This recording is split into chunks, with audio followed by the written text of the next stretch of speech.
Laura Shorter, and I am the owner and founder of Pocketful of Sunshine Miniature Golden Retrievers. I breed miniature golden retrievers, a specialty crossbreed. I am also an educator and an advocate for community mental health. My background is in infant mental health, which is a hybrid of social work and early childhood education. So before I worked with puppies in their developmental stages, I worked with children and their parents. So I've used those skills in my breeding program. I love to work with other breeders, collaborating. I'm part of a couple of different leadership teams that work with educating breeders. I love to learn from other breeders, and I love to share what I have. And I love to bring people together and trade ideas. One of my missions is to communicate with other breeders and share ways that they can level up their breeding program, enrich the lives of their puppies while they're with them, and also to help create information for potential puppy parents so they can select a quality breeding program as well as a puppy that's the right fit for them. All right, so my husband and I are launching a new toy and equipment line, Sunshine's Puppy Enrichment Company. We're really excited about it. This came to be because we were finding that what we were looking for our program really didn't exist. And some of the things we were using weren't working well. So curriculum, I'm defining curriculum here as the ways you purposefully work with your puppies. And it may look different in your program than in someone else's, or kittens for that matter.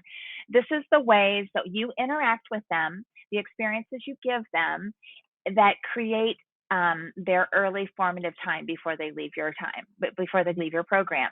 So confidence is a big part of our interaction with them, the opportunities and experiences we provide. It creates a trust in humans, especially if you're working with them. You know, if you're getting in the wellbeing box, if you're getting in the curriculum pen and you're interacting with them, this creates a trust in humans. Creates an ability to handle unexpected events better. There's quite a bit of data out there now in multiple areas that show that when we give lots of experiences, whether it be sound, whether it be physical, whether it be some kind of small motor thing like carrying a ball around in their mouth, whatever it is, opportunities to snuggle, nuzzle, wrestle, and attack with different kinds of experiences in the whelping box or in the curriculum pen. This helps them to be more resilient later on in life. It impacts trainability later in life, brain development, which I don't have on there. I can't believe I forgot that one. That's huge. And then also, it also is believed that these kinds of things can help resist disease in animals. Like it makes their constitution hardier. If we feed their brain, we feed their body with different kinds of activity, it actually helps them to grow in such a way that they can be healthier dogs. So you may be thinking right now, I don't do anything with my puppies or kittens. They just hang out and we play and do our thing. I bet you do. I bet you do more than you think. And I know there are some who use a very planful curriculum. So my background, I mentioned that I have a background in human infant development. My background in breeding started out with puppy culture. I love puppy culture. I've seen it all. Well, I shouldn't say that. There's some new stuff out I haven't seen yet, but I love their philosophies. I've looked at a lot of different kinds of things. I really resound best, though, with The Badass Breeder by Jeanette Forey, and I use her material the most. So I'm going to talk about some things in curriculum today that are not my creation. I'm going to talk about the tools that I have in my toy line that can help you with your curriculum. And I'm going to tell you how we do it. And it's based on The Empowered Breeder or The Badass Breeder by Jeanette Forey. So I just want to give her credit where credit's due. She's a friend and a mentor, and she's been a huge impact on me as well as other people. Okay, next slide, please. Okay, so our first time period we want to think about with puppies is the neonatal period. That's really 3 days to 16-ish days, give or take. And this is where you hear about early neurological stimulation. If you haven't had a chance to investigate this yet, Google it. There's amazing stuff on it. I could do a whole 20-minute talk just on that. So I'll let you look that up and read up on it. But the idea here is that in the neonatal period, in the first days 3 to 16 specifically, is when the neural pathways are being formed. And so there are certain exercises we can do to stimulate these puppies that will not only just make them smarter, but it will make them more resistant to disease, more able to handle motion sickness, less likely to get sick in cars, more likely to be held well and handle that well. All these bulletproof things we want for puppies. And the reason for that is that these certain kinds of exercises not only stimulate the amount of neural pathways, but the size of them. It's really pretty beautiful. And then the sense that we can work with during this time, their eyes are sealed, their ears are sealed, but we can work with scent and touch. And then this isn't really a scent per se, but that vestibular system, that's the sucking, breathing, and swallowing reflex in the puppy or the kitten, how their body takes up space is something we can work with during this time. So you'll see with early neurological stimulation, if you look at it later, they have certain exercises they do. They hold the puppy up. They hold the puppy up. They hold the puppy down. They hold the puppy with their feet in the air. Then they take a Q-tip and they touch every tiny little puppy toe. And then they put them all 4 feet on a washcloth. So that's early neurological stimulation. I said I wasn't going to tell you, but I couldn't help it. Early scent introduction, another one I'll let you look up, but it's a battery of scents that are put together by a veterinary behaviorist. And the idea is to give olfactory stimulation to the nose that in turn stimulates the brain. And then puppy massage. That's a whole nother 20-minute talk too, but basic gentle handling very early on, even starting at 3 days, is very helpful to a puppy. And then loud noise exposure, that's a typo there, but that's usually around the 2-week, 2.5-week mark where you're starting to test to see if their ears are hearing yet. Next, please. So at 3 weeks, we introduced the potty box. And this is actually the first item I want to share with you from our toy line. I don't have I don't have doggy doors where I am. I'm not set up for that. I'm in a home. And we're in Ohio. The weather's bad, but there's lots of reasons why I probably won't ever do potty doors with puppies. But I like this idea where I can have some kind of a system where they have a place to go and I can keep the puppies clean. You see, the puppy at this age already knows to leave its sleeping area to go to the restroom. So at 3 weeks, we take that 38 by 38 whelping box and we take half of it and we make it up. We put a potty tray in there, or I think it's 2 actually. The other side, we put a bolstered crate pad, a little bolstered bed with edges. They can really tell from the fuzzy, squishy bed over to the mesh.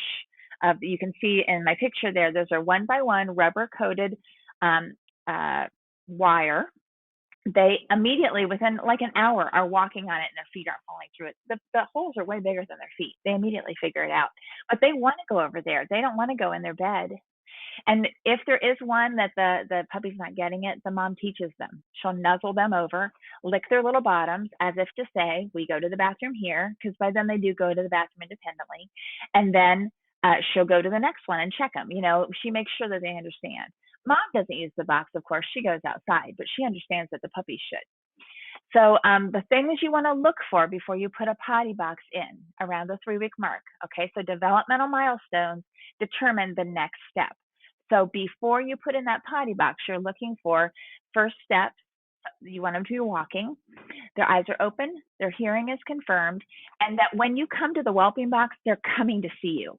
You know how when they start to do that, how fun it is, where they're like, beep, beep, beep, beep, beep, beep, and they just come over and see you. Those are all things you want to look for before you put the potty box in. Okay, development, let the development lead the activity. Next slide. Transition. Now, so this is a time where we are looking at teeth emerging. This is what we're looking for to know if you should move to the next stage. Developmental markers. They should have teeth emerging. They should be starting to have puppy mush introduced, and you're starting your whelping box exposure. So this is like 3.5 weeks. And if all those things are happening, then you start with maybe something very simple in the whelping box, such as like a little, maybe 3 ping pong balls is a great one. They move real slow. They don't make noise. They're not too threatening. And the idea is you put the balls somewhere where they will come to it when they're ready to try it. And then you praise them for it. Yes, good job. Look at you. Versus putting the balls, like putting a dog in the middle of a whole bunch of balls. Like you don't want to put them in a ball pit. That's way too overwhelming at 3.5 weeks. Next slide. So as long as they're handling that time in the whelping box with some experiences, maybe 2 or 3 days in a row, then you go ahead and start curriculum and socialization. And this is kind of full blown big kid stuff. This is kind of where the teacher in me geeks out. I love all the stuff. As you can see in that picture, I've got all kinds of stuff going on there. So you start with simple items in week 4. Mom might even be in there. You don't want them to be distressed. If you see any distress, that means you've offered too many things too fast. So you might put in, 5 or 6 rope toys one day. You might put in 10, I don't know, chewy bones the next day. We like bubble wrap at this age with careful supervision because they can walk on it, they can mouth it. It's funky, it's weird. We watch it really careful though, so they don't puncture it or swallow any. And then week 5, you move to more complex things. So by that week, you're mixing it all up. You're starting to add gross motor items. Okay. So, whoops. Yep. Hang on just a quick second. Oh yeah. So you're going to be moving to more complex things. Sorry, Autumn. And then gross motor's coming and socialization with dogs and people are coming. Now, next slide. Thank you. Okay. So the right tools for the right job. So this is where our burden came to provide some items that people can use that do the job well. So up until now, we've been using a lot of toddler and baby toys. And we have a medium-sized dog when they're adults. They're 25 to 40 pounds, depending on the size of the parents in the line. And the toys don't hold up long. I have to be really careful because sometimes we'll have a problem with a toy, particularly anything they're mouthing. And then when we got into like climbing toys, like we would use like the toddler plastic slides and things that are made for human children. There's just so many nooks and crannies for bacteria, viruses, and parasites. And I really have been locking down parasites in my program in the last year. I am sick and tired of Giardia and Coccidia. I don't want it anymore, and I want to do everything I can to clean thoroughly and avoid it when possible. And I'm sure if you've been breeding for a little minute, you've run into this too. So this was driving a lot of these ideas. So we actually we're having items made for us, and they are heavy duty vinyl. They're designed for puppies and kittens, for animals, not for children. They're long lasting, they're heavy duty, and they're easy to clean. So this is a picture of, it comes in 2 sizes, 18 by 24 and 24 by 36. And it has a 1 by 1 grid. If you need a smaller grid, we can talk about that. If you have a smaller breed, we can look into if we can do that for you. And if we scroll down, there's some other products that we have. So that's what we're putting in at 3 weeks. It has the edge there is not sharp at all, easy to clean. So then we have some other items we love for the physical gross motor type movement. We have Sunshine's Peekaboo Play Cube. And these are nice, durable items that are going to last you for years. You can see there's different toys that hang off them. And then we also have clips so that if you want to exchange the toys for different ones, you can do that, right? And it does come with the toys shown. Then there's Sunshine's Wobble Aboard, and that's a wobble board for them to work on. That's vestibular movement related. There's an adventure ramp. And if we scroll down here, thank you so much. And this is Parker, my puppy model, on the Sunshine Step and Slide. Is he the cutest ever? So that is a slide, and it's a good size. It's like 3.5, 4 feet long.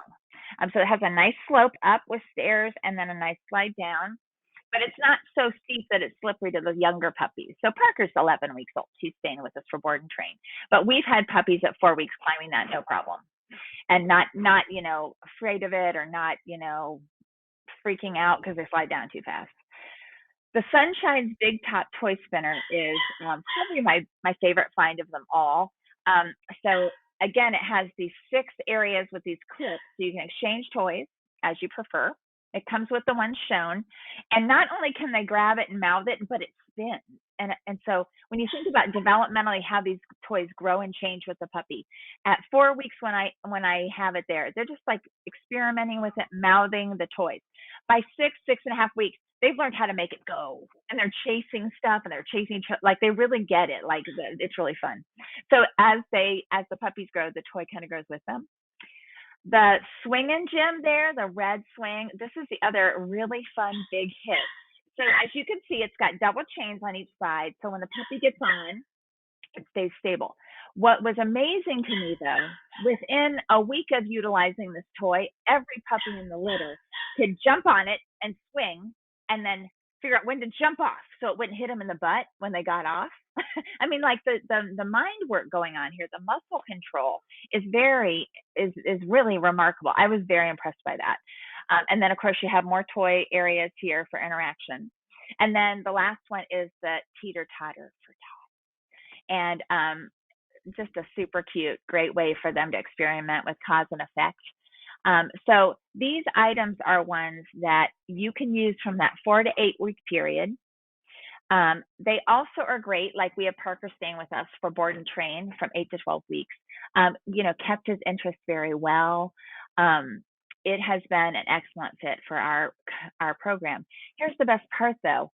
I can clean them easily. I mean, like I would be steaming and trying to get all those nooks in the little toddler slide.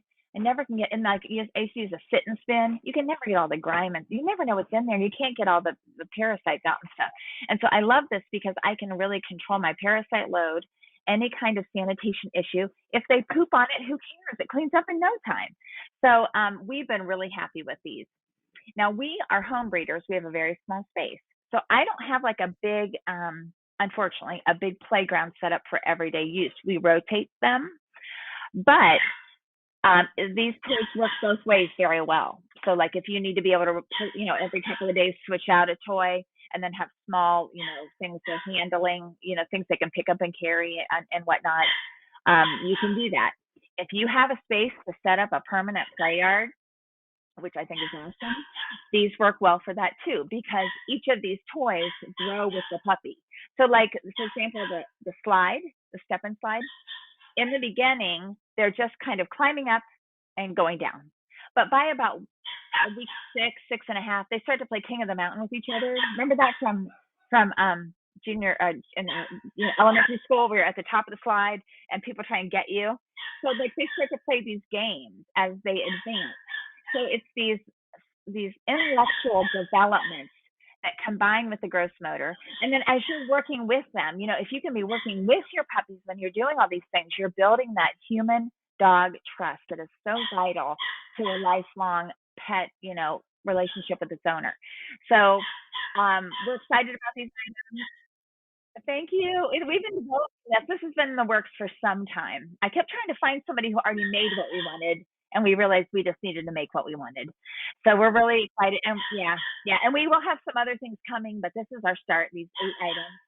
So I do have a drawing to receive one extra large Sunshine's Puppy Tutor Pro.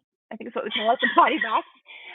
So make sure you enter. I would love for you to be the one to win it.